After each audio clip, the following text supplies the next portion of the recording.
zein da zure ikuspegia Añorgako emakumezkoen futbol sailaren egungo egoeraz eta bilakaeraz?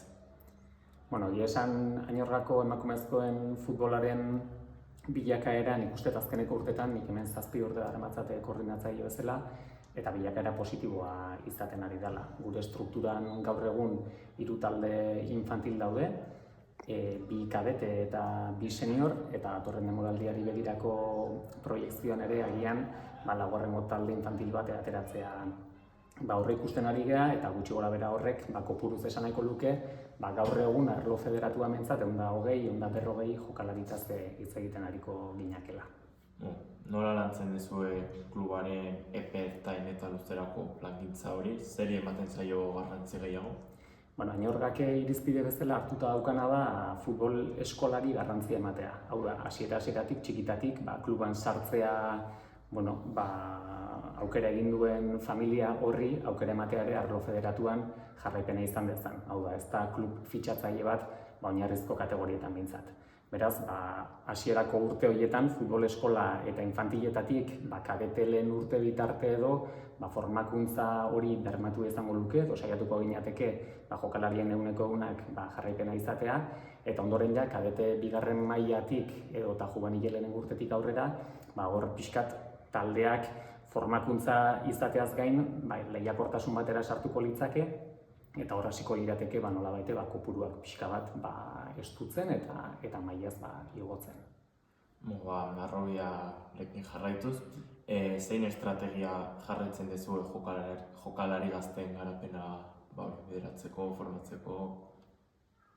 Gehien bat hori da bilatzen duguna, nolabaite familiek ere beti kontutan izatea, jokalariak ziurraduna urte betekoa dela, hau dela, urteko denboraldi hori dula, eta urte beteko denboraldi horren barruan, hainbat disiplina auki behar ditula kontutan. Jarrera, talde lana, evidentemente futboleko maila puntu bat ere eukitzea, eta bakoitzak gutxi gora bera bere maila zentzu guztietan kontutan hartuta horren araberako kategorian jokatuko du, baino, era berean saiatzen gea kontutan izatea, normaltasunez, aurrez esan bezala, jokalari horrek gutxienez kadete lehenengo urtera arte edo 2. urtera arte klubean jarraitzeko aukera izango dula, eta beraz 15 urte arte formakuntza etapa bat eduki dezakela gure lehenengo taldetara iritsi ahal izateko. Familiarekin joanez, zer rol dute gurasoek eta ingurune horieko pertsone taldean edo jokalarien ibilbidean? Niretzat rol oso garrantzitsua, ezinbestekoa. Eta askotan ikusten dena da, normala da bezala jokalari batentzat garrantzitsuena bere familia da. Bere aita, ama, ingurukoak dira. Eta askotan asteburutan ikusten dena ere bada, gurasoek ez balin badakite oso ondo neurtzen, noraino diran guraso eta noraino diran jokalari horren parte hartzen duten kiroletan edo beste esparruetan entrenatzaile arazoak sor daitezkela. Beraz, gurasoekin saiatzen geana da, eta gure disiplinaren barruan ere badaude kodigo batzuk nun gurasoia abisatzen diegun, balin badaude, beraien jarrera desegokiak, bai taldekidekiko, entrenatzaileekiko, epaiekiko, abisu desberdinak izan ditzazketela eta kaleratuak ere izan daitezkela. Batez ere, giro osasuntsu bat mantendu ahal izateko eta jokalariak ere jokatzeko eta kontutan izateko bere taldekideak eta bere entrenatzaileak esandakoa izan behar duela kontutan. Eta gero gurasoek balin bada animatu eta klubaren filosofia besten saiatu beharko dukela. Lehen esan diguzu jokalariak hautatzeko eta orain, zein irizpide jarraitzen dituzue entrenatzaileak aukeratzeko orduan? Lehen esan bezala, Añorgan normalean behintzat ez da klub fitxatzaile bat. Gu saiatzen geana da, auzo bat izanik, Donostiko auzo bat izanik, auzoari jarraipena ematen. Eta normalean gure jokalariak diren lehenengo taldetako jokalariak animatzen beraiek izatea bai gaur egungo oraina eta etorkizun laburreko edo ertaineko entrenatzaileak. Beraz, gutxi gora bera gaur egun gure lehenengo taldetan jokatzen ari dian entrenatzaileak gure infantil talde edo futbol eskolako entrenatzaile badira eta saiatzen gea hori ala izan dadin.